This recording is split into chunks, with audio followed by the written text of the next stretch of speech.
Oh, that's a good start, team. Well, I've got a periodic table mug. I didn't really think of that.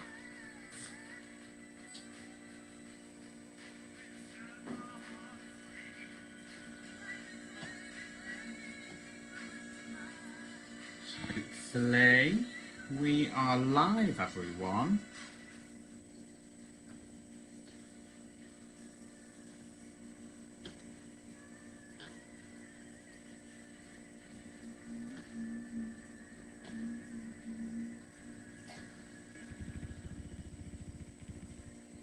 Let's see if that's working okay. Fingers crossed. Hi, team.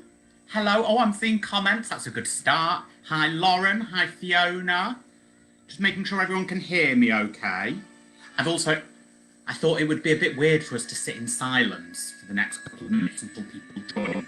I also thought it would be a bit weird for me to just talk constantly. So I have some background music on. I don't know whether everyone can hear it.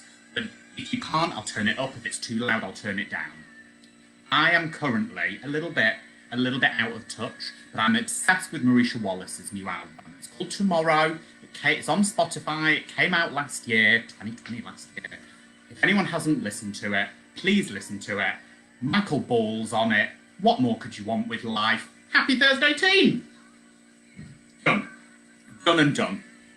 That's the end. Thank you so much for joining, everybody, and I'll see you soon. No, I'm kidding. I'm kidding. Hello to everyone that is joining in. You're listening to me rambling. You're listening to me rambling quite a lot. Thank you. Perfect. I'm going to give it a couple more minutes to see if anybody does want to join in. Welcome to those of you that have come on time. I very much appreciate that. This is the next in King's Head Theatre online series. They go every Thursday from 1 till 1:30. I feel incredibly honoured and a little bit out of my depth to be asked to do one of these, but thank you so much for asking me to join you. I'll do a full intro to myself in a couple of minutes. For those of you that don't already know me, but I'm Daniel Perks, and the title of this 30 minutes will be Getting Reviewers into Your Show and Engaging with Journalists, of which I am one. So it's kind of perfect that I'm here. This is not me talking constantly for 30 minutes, hopefully. I do not need to hear the sound of my own voice for all of this time. So as comments come through, please do post them. I am moderating, multitasking, not great. I'm not strong at that. I'll see what I can do. And we'll give it another couple of minutes, and then we will kick off. Hello to anyone that has just joined. I'm looking forward to talking with you in a little bit more detail. And yes, thank you to King's Head for asking me to take part in this. Marisha singing Climb Every Mountain. Oh, she's no Julie, but she's got a voice and a half, hasn't she? I'm glad you can hear it. Thanks, team. I'll put a more upbeat one, because Climb Every Mountain, while it is a beautiful swell to the end, it's not necessarily what we want to hear at the moment. Let's have...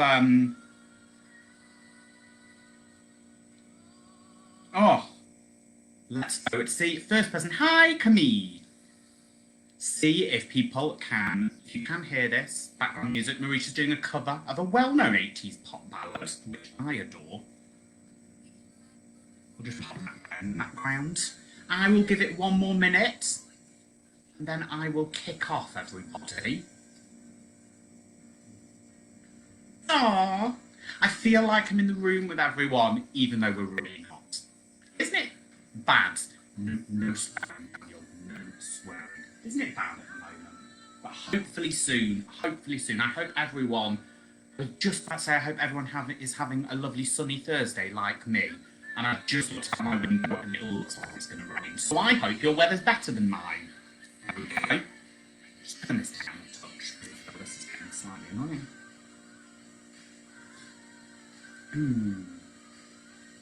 Okay, team. We're near enough to 5 past. I think we've given it a go for people that are here.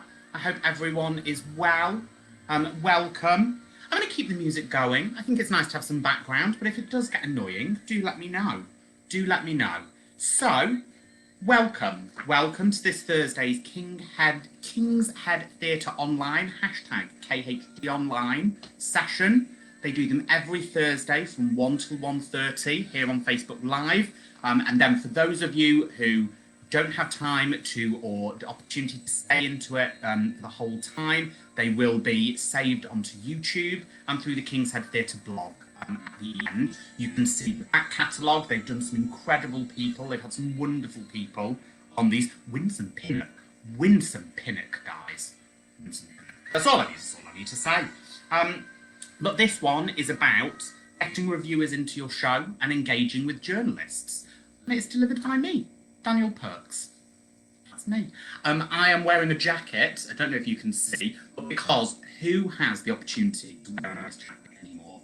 I have luckily, a third of a wardrobe full of wonderful jackets that I used to wear when I was going to attend shows.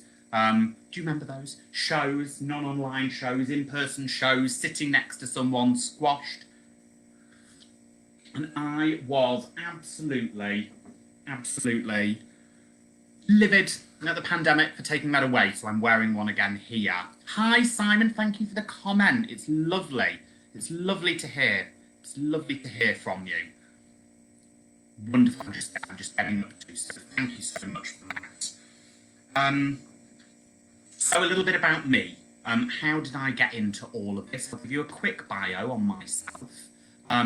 I have, as most of us have been, a fan of theatre in some form or another all of my life. I first got involved in music mainly, so I actually came at it from a musical, classical music and opera route.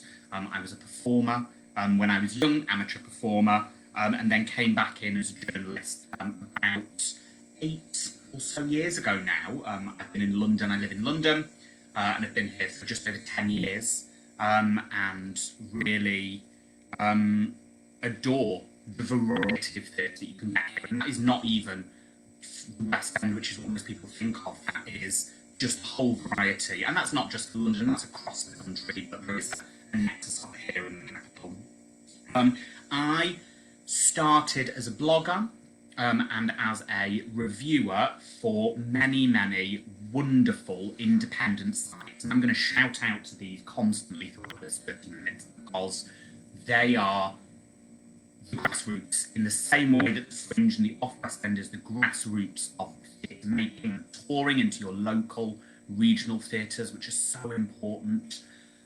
These independent websites are grassroots of where journalists and critics can see shows and practice their craft and really develop their writing skills, because remember, in the same way that a production does not come to the stage fully formed and an actor does not come to the stage in the most perfect version of themselves, it's all a learning journey. It's exactly the same for reviewers and for critics, and we thrive on these independent websites to give us the opportunity to develop our writing. So I started with a younger theatre. I'm going to shout out to the founder of a younger theatre, Jake Orr, at this point, and now on to Samuel Sims, who has taken over. They gave me opportunity to write and critique and to develop my writing skills when I had little more experience than a little bit of university work. Very little. I was a writer, but not within the journalism sphere at all. And they absolutely gave me the opportunity to practice and the guidance and the mentoring. I really learned so much from my career today. It's absolutely an inspiration to me. Did some work with a younger theatre, moved to the Reviews Hub. In addition, because lots of aspiring reviewers and independent critics write for a whole plethora of different websites, in the same way that an actor and a designer and a director is involved in numerous productions, and the King's Head Theatre puts on multiple productions simultaneously, so too does the reviewer, and a journalist need to do the same. So important to get new perspectives from an editor and to see various varieties of different kinds of show. And the Reviews have really opened my eyes to the touring Fringe scene. So with them, I worked at Brighton Fringe for a couple of times, the largest arts festival in England, as it was at the time. before pandemic times came in.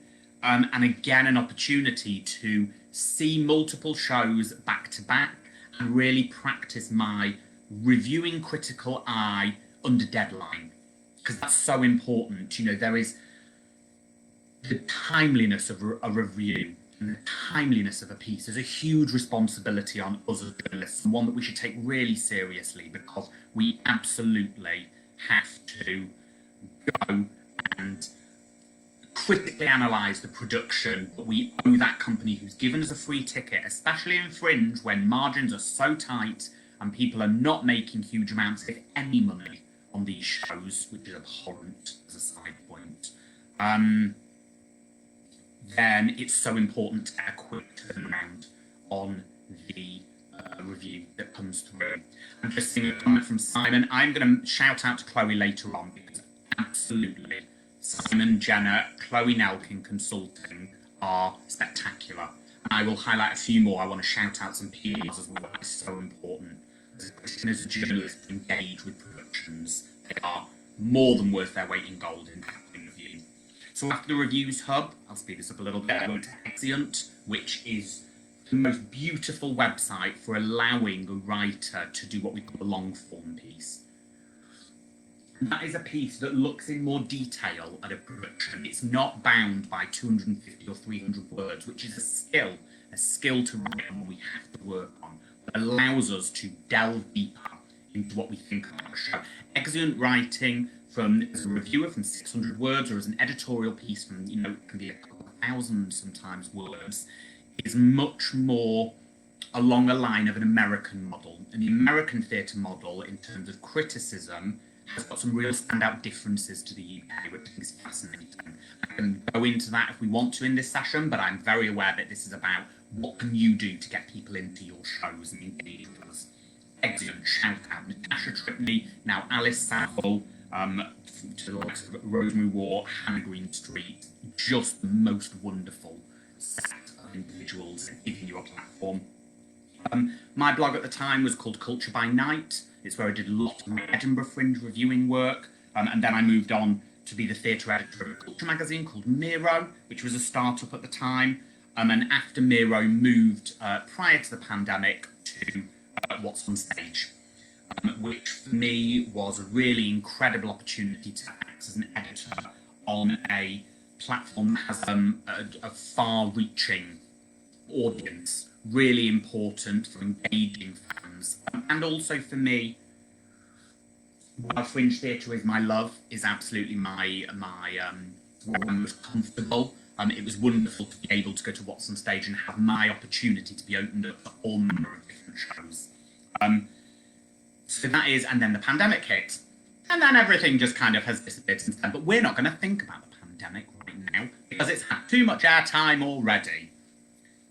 I'm waving a pen around, I've got no idea why. Other things I've done that I do just want to highlight before I get into some of my tips and tricks, and do please keep any comments or questions coming. I'm so excited to see them. If you're watching this and it's not live, it's been recorded later, you can DM me on Twitter or Instagram with comments. You can get in touch with Kingshead Theatre if you do have a burning question, and they have my details. I'd be more than happy to answer anything from my perspective. And this is absolutely my opinion, and the beauty of theatre is that everyone has a slightly different and equally valid opinion. That's a really important point that I really want to labour on, is that I don't want anyone to think that their opinion about a show is more or less valid than somebody else's. The way in which we perceive and respond and engage with theatre is so individual, and that is one of the reasons why it's just so special and so wonderful. The difference with a journalist and a critic is that we have a bigger platform to voice our thoughts. And with that comes responsibility, very Spider-Man, great power, great responsibility, comes a responsibility to do right by the productions, be honest and true, and do right by the audiences as well, the readers and the audiences indeed. So really wonderful to hear and see all of these wonderful productions. And a couple of things I've also done, I've been an awards assessor for Off West End, which is an incredible organisation that helps champion Off West End and Fringe Theatre. The awards, the Offies, are such a great platform in order to give recognition to those productions. And Offies is probably the way in which I became involved with King's Head, actually, or as a reviewer.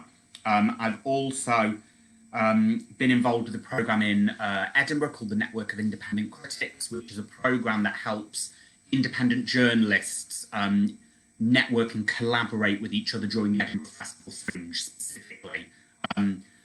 Because that is that's a beast all unto itself, and I could do 30 minutes on how to survive and thrive in Edinburgh, if I'm honest. There's many, many issues with it, there's many, many wonderful things about it, but that's not the point of this talk.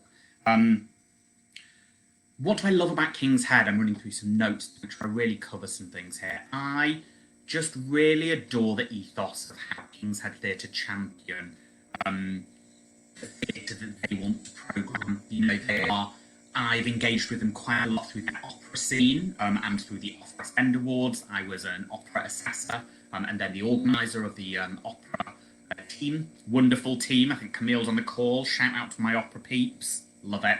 Love it. And what King's Head Theatre do wonderfully in their opera, and shout out to John Savanon and the entire crew there that really have got this nexus of fringe opera so wonderfully sewn down in that it's no longer within the King's Head space. It's not seen as outdated or historical or a little bit stuffy. I love English National Opera. I love the Royal Opera House, and I think it's an incredible place for opera. When it was done at the time, was a way in which people could rally against the system. It was incredibly popular. It could be immensely controversial, and the modernity, the modernisation of opera is so important. There's nothing wrong with doing operas that are true to type, historically saying Shakespeare, but there's also nothing wrong with changing them up. I mean, my God, I don't want to see La Bohème done the same time and time again. I want to know what a creative perspective is going to put into that. And that's something I'm looking for as a critic and as a reviewer and as a journalist. What is new? What is different? What stands out about this show? And that really brings me into my points of how we can best get reviewers in and engage with journalists is really from the perspective of someone that is making a show, and whether it's a producer or a director or a cross-collaborative, intersectional theatre maker, the confidence that you have is that you know your shows inside and out, forwards and backwards, upside down and topsy-turvy. So you know what makes your shows special and different and important to you, and important to be staged, and important to a conversation, a wider cultural and theatrical conversation that is going on. And the best way in order to engage with a journalist is to figure out how you can best distill those beautiful special parts of that show into a way in which a journalist will understand them. So as a journalist, whether a freelancer, whether an on the books like I was at What's on Stage, and Miro, whether an editor, which I did for those latter two as well, I'm not going to make the excuse of saying I get so many of these emails a day that I don't have time to read them, because it's my job to read the emails that get sent and to respond. And if I don't respond, I have done something wrong by the people that took the time to send the email. Even if the response is to say, thank you, please keep me posted, I can't feature the show at the moment. What I'm thinking about as an editor and as a journalist is, what is the conversation that's going on at the moment in the theatrical and the cultural sphere, the media sphere, and what can I do to shape that conversation, to contribute to that conversation, or to take that conversation into a direction that is relevant, but is something that I have not seen currently talked about at the moment. Angle. You talk about angles in journalism. You've got to find your angle, because as a freelancer or as an editor, I am also thinking about what about my piece makes it stand out from the rest, and whether that's a review. That is my critical opinion, that's slightly different. I'm talking about features and editorials and points here, and to allow that conversation to be happening. So I rely on you, the theatre maker, or the person sending the email, or the Twitter DM, or the Instagram tag, or the LinkedIn post, why not? If you can get hold of me in any way, shape or form, then please do. You know, utilize those tools that are available. As a journalist, that's me dropping a mouse. As a journalist, I should be available to be contacted as much as possible. I totally agree. I'm reading Simon's comment here. So this is saying for as for Fringe, you must as a reviewer take every Fringe production as seriously, albeit in proportion to, say, a national production. Love that point. The fact that something is national or has got a celebrity does not give it any more weighting or any more merit for a considered review than a Fringe production. We take a ticket. As a reviewer, we have an obligation to focus in on that show and to give it thoughtful consideration. So I love that point, Simon. Thank you for raising that. I hate negative reviewers. I think reviews should be critical but constructive. If I don't like an aspect of a production, I need to be able to justify why and what could have happened for me to engage with it more and why I haven't enjoyed it. Is it that I didn't understand what was going on? Is it that I didn't understand what the point that was trying to be made? Is it that I didn't engage in the matter? Is it that I found something distracting and maybe it detracted from a message that I didn't receive from the show? And that's really important. We're all industry professionals in everything from lighting to writing. I love that, Simon. Don't focus just on the acting as a production, really important. We're there to support and, where necessary, offer private feedback if a show really has flopped. Negative reviewing is a hangover. I think private feedback, absolutely. Absolutely. Really important. Love those points. Love those points. Thank you for commenting as well, Sam. Please keep them coming. We've got one from Jo Trainer. Shout out personally to Jo. I know her well. We've had many a gin. I've had many a gin, I won't remember, with Jo. Or a non-alcoholic beverage. We are not just alcoholics in this particular profession. Jo's question, do you think there's something different about trying to get reviewers to cover your online or streamed show? Yes, I do. I think that's a really great question, especially at the moment. And it really boils down to me to the question of considering what do you want that review to do. So when you have a live show, you often want reviewers in early because you want the show to have a future life, and that can absolutely be the same for an online show as well, or a streaming show, if you're offering tickets, online subscriptions. But an online show, whilst, God, absolutely vital at the moment because none of us can see in-person theatre, has got a different... It's got a different atmosphere to watching something live. And I think it's important, both as the person putting that show on, but also as the reviewer, to consider that. Remember that as a reviewer, you are not watching a live, immediate, visceral, ephemeral reaction from stage. You're not getting an audience participation. You can't put that into the piece. You're writing them out. You've got to judge the show on what you're seeing.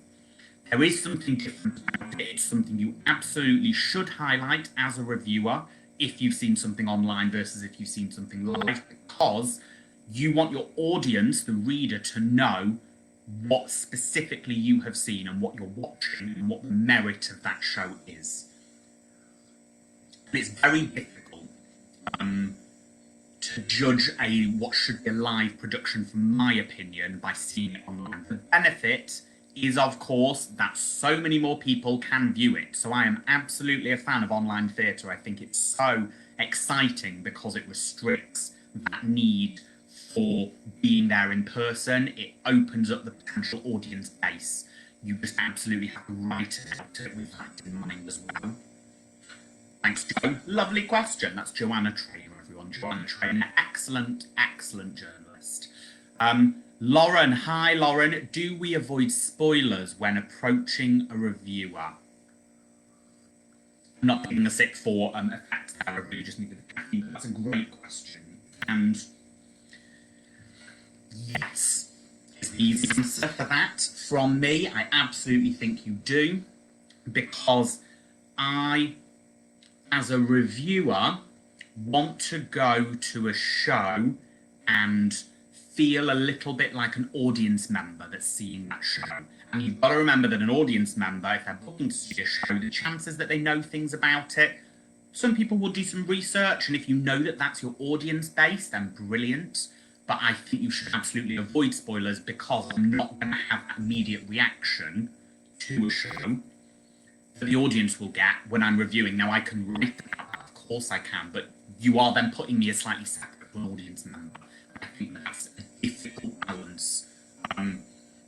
As a reviewer, I should be able to strike that difference, and I will do, but make it as natural that I am a part of the audience as normal to me.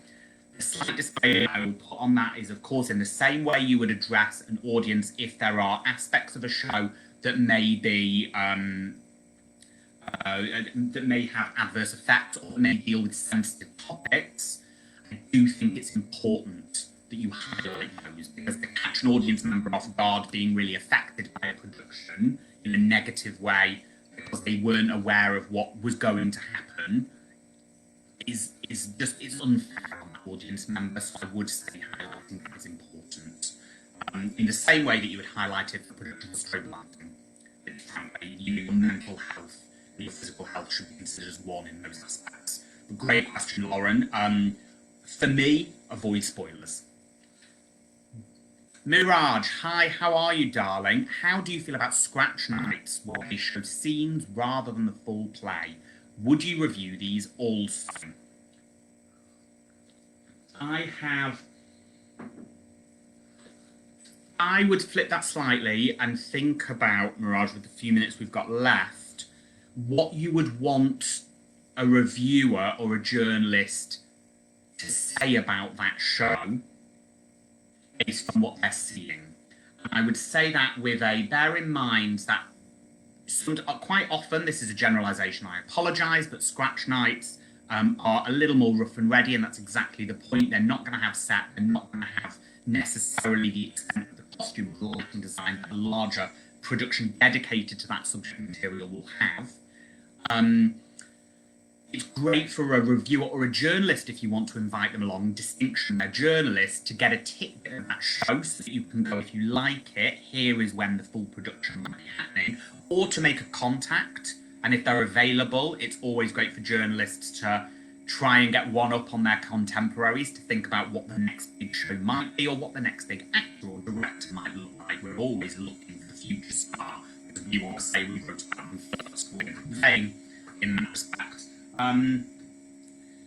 That's really important. But then think about what you'd want the review to say. You know, I could say, based on this scene, this isn't a play for me, but I think that's unfair for me to say because I've only seen a scene in a play. How can I judge a full play based on that merit? I think that is... Review, probably not. To come back to your question, would I review those? No. Would I watch them? Yes. Would I mention them if I was doing a wider post or a blog post about things that I've seen in theatre recently that excited me, or things that I was talking about? Yes. Would I do social media about them if I enjoyed them and wanted to shout out to people? Yes. But would I put a formal review, written, digital, or in print, into a publication on scratch night? Probably not. No. Again, that's me, and there are many people that will do many things differently with those sorts of things. These were amazing questions. Thank you so much. We've got a couple of minutes left. If there are any final questions, please do put them on. If I go over, I will respond to you afterwards. I will send you a message to respond to the question and give something more written and thoughtful consideration. But for the last couple of minutes, my kind of real takeaways: what do you want your production to say to a journalist? And to get that show noticed, whether it be in email or in DM or approaching the journalist to try and talk about a show, be genuine. Journalists, it's our job, we should be able to smell out fakes, hopefully.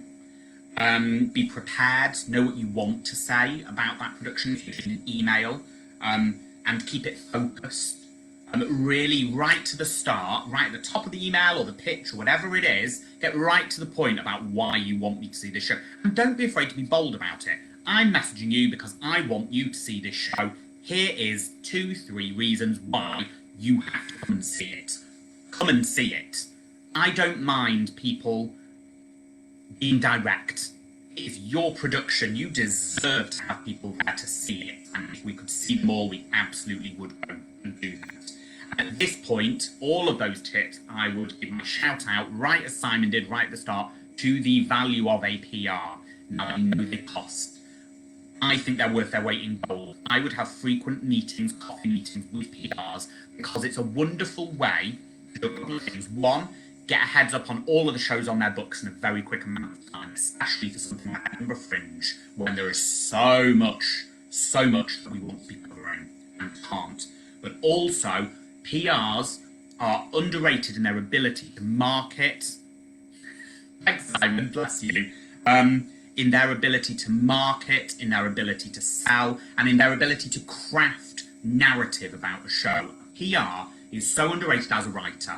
And I will shout out Chloe Nelkin, Mobius. I will shout out independent PRs, Laura Horton and Chris Hislop. I will shout out the larger PR companies of Joe Owen and Kate Morley, Amanda Malpass and Raw PR. And there are probably a million. Ariane, who does incredible PR for the Offies. PRs like Storytelling PR, who are a Scottish company that do amazing fringe work and have got a brilliant link into the Edinburgh Fringe at Summer Hall, which is God, the most beautiful venue in the history of time. They do wonderful, wonderful things for their shows. They are invested, they know how to approach journalists appropriately, and in strike up a rapport. So Chloe and all of Chloe's, Chloe's been, congratulations to Chloe, 11 years in the business, wonderful, celebrating recently. And it brings me back to my second point, is that I will sound out PRs and I'll say, I'm thinking about writing a story about this topic or this topic, this is big in the media, and they will go, they know the media just as well, if not better than I do theatrically, so they will go, love that story, think about these shows, oh, we've got a show that's dealing with this issue, you could talk to this person and it could feature. Because I've really kind of tried to cram two areas into one here on my talk, and reviews is one thing, but engaging with journalists for editorial, for features, for listicles, for any of those sorts of non-review based work that still gets your show publicised is a different thing. And while not having a review of a show from a critic might be, something that you wanted to get, don't underestimate the positive potential of having shows featured in other ways. And that's why I went back to prepared and focused, when you're trying to get your shows noticed, really think about what it is, the show that you want to get from the journalist from that show. Do you want a review? Do you want a star rating? That's a whole other conversation in itself. Do you want a feature in a magazine? Do you want one of your actors to be interviewed, or your directors, great profile for them? Do you want advertorial, which is different? There is so much that a journalist can give to a show, and a show can give to a journalist that is not simply reviews. And I have done what you said, Simon, and I've gone over, but I don't like that I've gone over, so I'm doing a snippet at 2 minutes over there. Liz, very quickly on you, love. How far would you travel to see something if it sounded brilliant? I would travel across the country. I have flown to New York. I'm very privileged that I was able to do that, and I was going anywhere. But I've flown to New York to see amazing shows. If the show sounds good enough, then for me as a journalist, I'm going to be there. I want to see that. And practically, there's a difference as to whether as an independent you can afford to go and see that show. You do not get your expenses paid.